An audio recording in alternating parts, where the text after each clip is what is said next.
ஆண்டவரும் இரட்சகருமாயிருக்கிற இயேசு கிறிஸ்துவுடைய நாமத்தினாலே உங்கள் யாவருக்கும் தேவசேனை ஊழியத்தின் சார்பில் இந்த தேவ சப்தம் நிகழ்ச்சியை காண்கிற மகிமை டிவி நேர் ஒவ்வொருவருக்கும் இயேசுவின் நாமத்தினாலே அன்பின் வாழ்த்துதலை தெரிவித்துக் கொள்ளுகிறேன். இந்த நாளிலே கர்த்தர் செய்ய நினைப்பது தடைபடாது என்கிற தலைப்பில் நான் உங்களோடு கூட கர்த்தருடைய வார்த்தை பகிர்ந்து கொள்ள இருக்கிறேன். அதற்கு ஆதாரமாக யோபின் புஸ்தகம் 42ஆம் அதிகாரம் 2வது வசனம் சொல்லுகிறது, நான் செய்ய போகிறதை தடுப்பவன் யார்?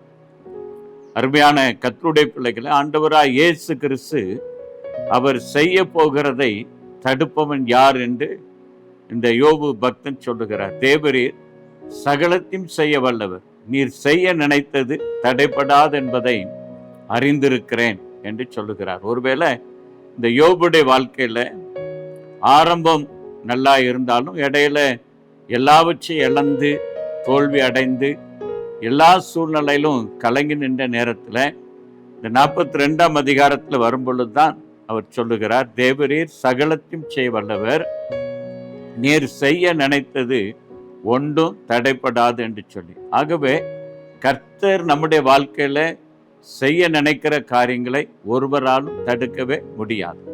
நீங்க ஏசாயா தீர்க்க தரிசன புஸ்தகம் 43ஆம் அதிகாரம் 13ஆம் வசனம் சொல்லுகிறது, நான் செய்ய போகிறதை தடுப்பவன் யார்? கர்த்தர் உங்க வாழ்க்கையில செய்ய போகிறதை ஒரு மனுஷனாலும் தடை பண்ணவே முடியாது. நான் ஊழியத்திற்கு வந்த ஆரம்ப நாட்களில, அந்த நாட்களில் போன் கிடையாது. ஒருவேளை ஒரு ஊழியத்தை ஒழுங்கு செய்ய வேண்டும் என்றால் நேரடியாக வருவார்கள்.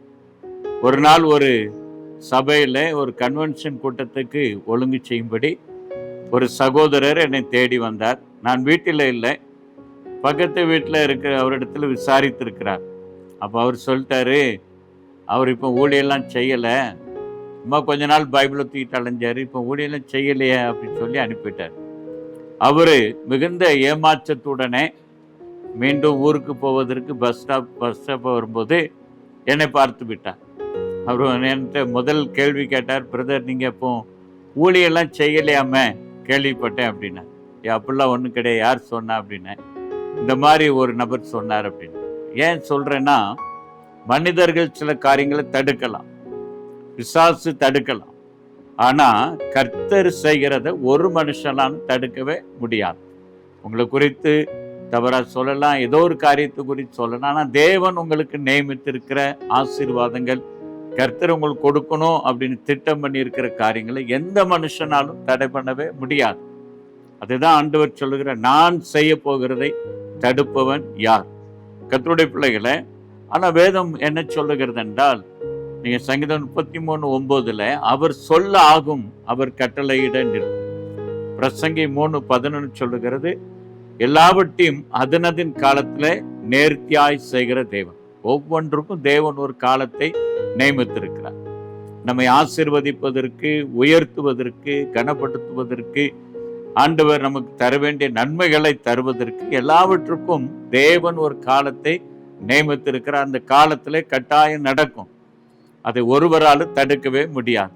இப்போ ஏன் என்னுடைய வாழ்க்கையில சில தடைகள், ஏன் என்னுடைய வாழ்க்கையில சில நன்மைகள் இன்னும் நடக்கலை, இன்னும் அந்த வாக்குத்தத்தம் நிறைவேறலை அப்படின்னு சொன்னா, வேதம் சொல்லுகிறது, கர்த்தருடைய பிள்ளைகளை, நீங்க யாக்கோபின் புஸ்தகம் 1ஆம் அதிகாரம் 12ஆம் வசனத்தை வாசித்து பார்க்கும் பொழுது அங்கு யாக்கோபு இப்படி எழுதுகிறார், சோதனை சகிக்கிற மனுஷன் பாக்கியவான், அவன் உத்தமன் என்று விளங்கின பின்பு கர்த்தர் தம்மிடத்தில் அன்பு கூறுகிறவர்களுக்கு வாக்குத்தத்தம் பண்ணின ஜீவ கிரீடத்தை பெறுவான்.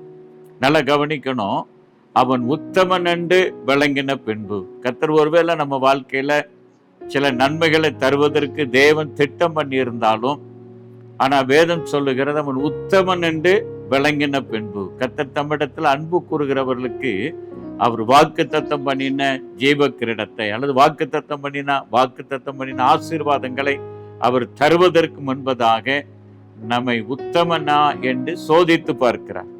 நீங்க ஆபிரகாமுக்கு தேவன் எல்லாவற்றையும் ஆசீர்வதித்து தருவேன் என்று அழைத்தாலும், ஆதியாகமம் 17ஆம் அதிகாரத்துல வரும் பொழுது அவர் சொல்லுகிறார், நீ எனக்கு முன்பதாய் உத்தமனாய் நடந்து கொள், எனக்கு முன்பதாய் உத்தமனாய் நடந்து கொள். ஒருவேளை கர்த்தர் தான் வாக்கு கொடுத்து அழைத்திருக்கிறார், உனக்கு இதெல்லாம் தருவேன் என்று சொல்லி இருக்கிறார். ஆனாலும் தேவன் என்ன எதிர்பார்க்கிறார் என்றால், அவருக்கு முன்பதாக நாம் பரிசுத்தமுள்ள ஒரு வாழ்க்கை வாழ வேண்டும், உத்தமனாய் காணப்பட வேண்டும்.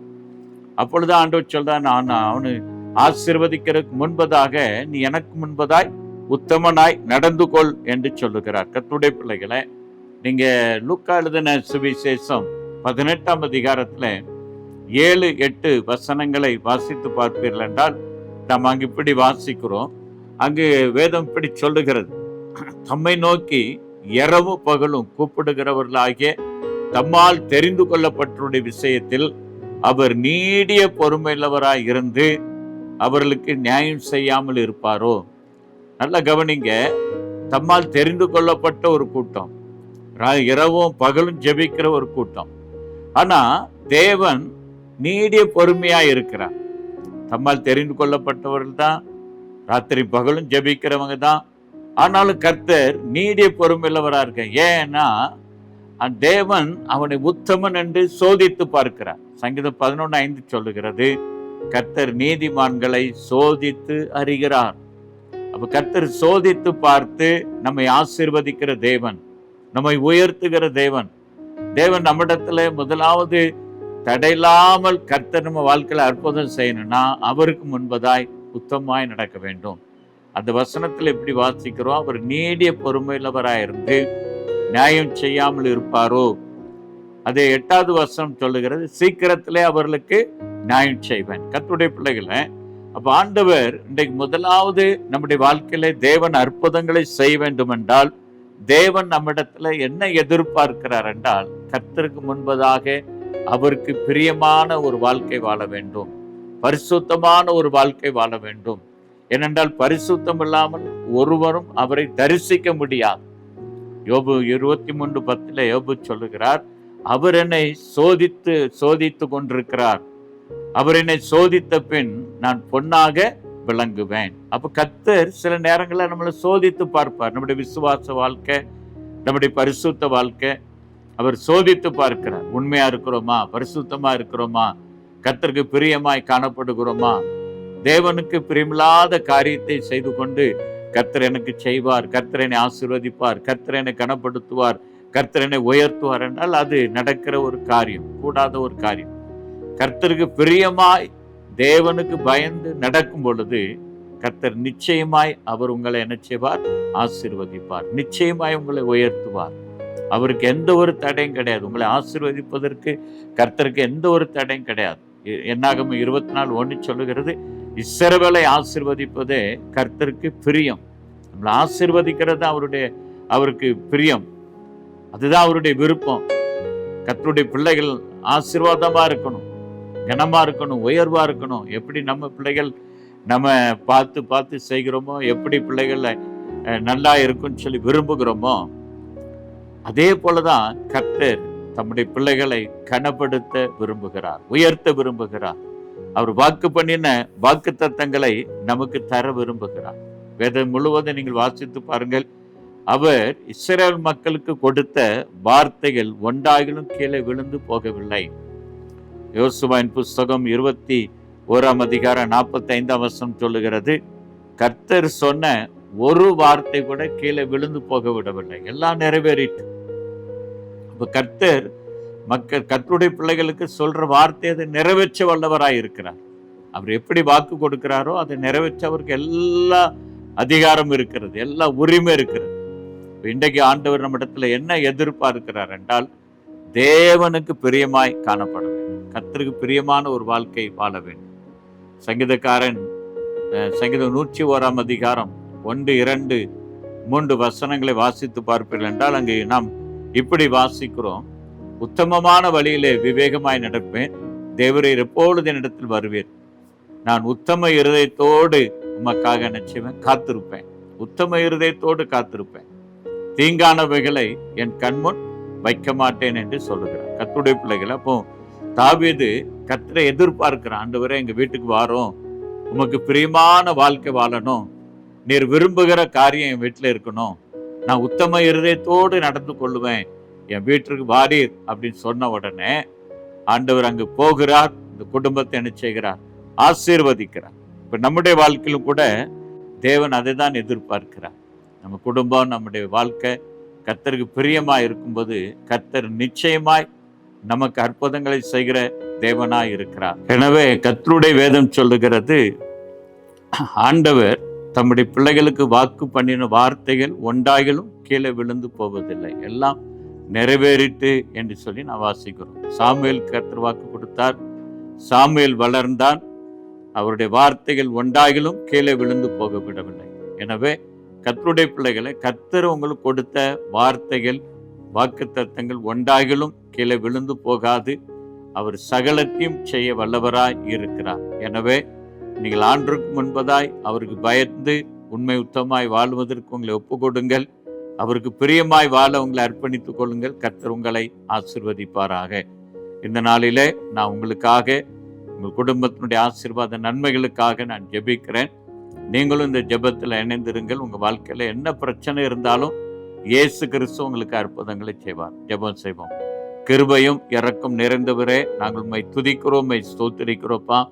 இந்த நாளிலும் அருமையான ஆண்டவரே, இந்த நிகழ்ச்சியில கலந்து கொண்ட ஒவ்வொரு பிள்ளைகளுக்காக, இதை பார்த்து கொண்டிருக்கிற ஒவ்வொருவருக்காக இயேசு கிறிஸ்துவுடைய நாமத்தினாலே ஜெபிக்கிறேன். ஒவ்வொருவரை கர்த்தர் ஆசீர்வதிப்பீராக. ஆண்டவர், எத்தனையோ பிரச்சனை, கலக்கம், வேதனை, துக்கத்தோடு இருக்கிற பிள்ளைகள், யார் எனக்கு ஆறுதல் சொல்லுவார் என்று ஆண்டவரே கலக்கத்தோடு இருக்கிற பிள்ளைகளுக்கு நீங்க அற்புதம் செய்யுங்கப்பா. அவருடைய கண்ணீரை தொடங்கி அவருடைய கவலைகள் மாறட்டும், அவருடைய துக்கம் சந்தோஷமாய் மாறுவதாக. ஆண்டவரே, அவருடைய வியாதியில் படுக்கையிலிருந்து கர்த்தர் விடுதலை கொடுப்பீராக. அவருடைய கண்ணீரை துடைப்பீராக. அவருடைய கவலைகள் மாறட்டே இயேசுவின் நாமத்தினாலே. ஆண்டவரே, உமக்கு நன்றி அப்பா. குடும்பத்துல திருமண தடைகள், ஆண்டவரே அப்பா, வருமான தடைகள், கடன் பிரச்சனைகள், இப்படி பலவிதமான பிரச்சனையோடு இருக்கிற பிள்ளைகளுக்கு கர்த்தர் அற்புதம் செய்யுங்க ஆண்டவரே. கர்ப்பத்தின் கனிக்காக காத்திருக்கிற பிள்ளைகள், ஆண்டவரே திருமண காரியத்திற்காய் காத்திருக்கிற பிள்ளைகள், சுகப்பிரசவத்திற்காய் காத்திருக்கிற பிள்ளைகள், ஒவ்வொருவருக்கும் நீங்க அற்புதம் செய்யுங்க. வியாதி படுக்கை மாற்றுங்கப்பா. தீராத வியாதிகள் இயேசுவின் நாமத்தினாலே சுகமடைவதாக. பார்த்து கொண்டிருக்கும் பொழுது அற்புதம் நடப்பதாக. அவருடைய கண்ணீர் மாறுவதாக. அவருடைய கவலைகள் மாறுவதாக. அவருடைய துக்கம் சந்தோஷமாய் மாறட்டும். குடும்பத்தில் மெய்யான சமாதானத்தை தேவன் கட்டளையிடுவீராக. குடும்பத்தில் ஆண்டவரே கணவர் ரட்சிக்கப்படட்டையா, பிள்ளைகள் ரட்சிக்கப்படட்டும். கர்த்தருக்காக எழும்பட்டு ஆண்டவரே. ஒவ்வொருவருடைய கண்ணீரை தொடங்க ஆண்டவரே. உங்கள் துக்கம் சந்தோஷமாய் மாறும் என்ற வார்த்தையின்படி துக்கம் சந்தோஷமாய் மாறட்டும். உடைய வேதனைகள் மறையட்டும். உடைய பிரச்சனைகள் மாறட்டும். கர்த்தருடைய பலத்த கரங்களை தருகிறோம் ஆண்டவரே. நிகழ்ச்சி பார்க்கிற எல்லா பிள்ளைகளுடைய வாழ்க்கையில் அற்புதங்கள் நடக்கும். தொடர்ந்து கர்த்தருடைய ஆவியானவர் ஆளுகை செய்வீராக, வழிநடத்துவீராக. தேவக்கிருபர் கர்த்தருடைய பலத்த கரங்களை தந்து ஜெபிக்கிறோம் ஆண்டவரே. ஒப்பு கொடுக்கிறோம். நிறைய பொறுப்பெடுப்பீராக, நிறைய நடத்துவீராக, நிறைய தாங்குவீராக, ஏந்துவீராக. நாமத்து மகிமைப்படும். துதிகன மகிமை நாங்கள் உமக்கு செலுத்துகிறோம். ஒருவர் மாத்திரம் மகிமைப்படுவீராக. இயேசு கிறிஸ்து மூலமாய் ஜெபிக்கிறோம் பிதாவே. ஆமென். கர்த்தருடைய நாமத்திற்கு மகிமையுண்டாகட்டும். அருமையான கர்த்தருடைய பிள்ளைகளை, நாங்கள் தூத்துக்குடி மாவட்டம் ஆறுமுன்னேரி என்கிற பகுதியில தேவசேனை என்கிற ஊழியத்தை குடும்பமாக செய்து வருகிறோம். ஒவ்வொரு வாரமும் கிராம ஊழியங்கள், கிராமங்களுக்கு சென்று புதிய ஏற்பாடு என்கிற ஊழியத்தை செய்து வருகிறோம். அது மாத்திரமல்ல, அநேக இடங்களில் ஜெபக்குழுக்கள் உருவாக்கி மாதந்தோறும் உபவாச கூட்டங்கள் வைத்து பல மருத்துவமனைகளுக்கு சென்று கர்த்தருடைய ஊழியத்தை செய்து வருகிறோம். எங்களுக்காக நீங்கள் ஜெபித்து கொள்ளுங்கள். அது மாத்திரமல்ல, மாதத்துக்கு ஒரு முறை தேவ சப்தம் அப்படிங்கிற ஒரு பத்திரிகை வெளியிடுகிறோம். அநேகர் இதை வாங்கி வாசித்து பயனடைகிறார்கள். உங்களுக்கு தேவை என்றாலும் நீங்கள் எங்களோடு கூட தொடர்பு கொள்ளலாம். நாங்கள் உங்களுக்கு அதை இலவசமாக அனுப்பி வைப்போம். அது மாத்திரமல்ல, அநேகருக்காக விடுதலைக்காக ஜெபிக்கிற மக்கள், பிசாசு போராட்டங்கள், வியாதிகள், குடும்பங்களில் சில பிரச்சனைகள் பிடிப்பட்டவங்களுக்கு சென்று நாங்கள் ஜெபிப்பது உண்டு. கர்த்தர் அநேகருக்கு நல்ல விடுதலையும் சுகத்தையும் கொடுத்திருக்கிறார். உங்கள் வாழ்க்கையிலும் இப்படிப்பட்ட கட்டப்பட்ட நிலைமையில் இருப்பீர்கள் என்றால் நீங்கள் எங்களோடு கூட தொடர்பு கொள்ளலாம். உங்களுக்காக நாங்கள் ஜெபிப்போம். அது மாத்திரமல்ல, நாங்கள் குடும்பமாக, மனைவி 2 பிள்ளைகளை கர்த்தர் தந்திருக்கிறார். 2 பேருக்கு திருமணம் ஆகியிருக்கிறது. 2 பேரும் கர்த்தருடைய ஊழியத்தில் இருக்கிறார்கள். ஆகவே எங்களுக்காக நீங்கள் ஜெபிங்கள்.